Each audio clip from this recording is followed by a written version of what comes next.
Ngayon ay nandito na naman tayo sa ating garden, mga ka-farmers.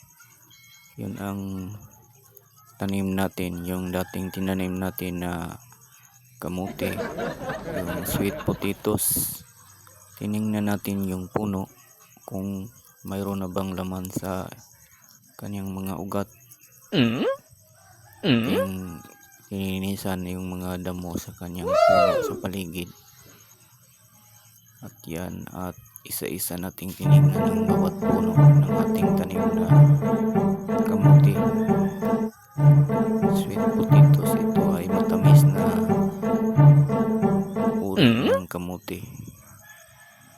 Yung mga pula ang kanyang dahon. Yan ang kanyang, yun, maliit pa siya at 1 buwan at kalahati pa yan, yung ugat na yan. Ito naman ang gawa tayo dito ng bagong garden, yung panimulang garden para sa bagong tanim.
There's nothing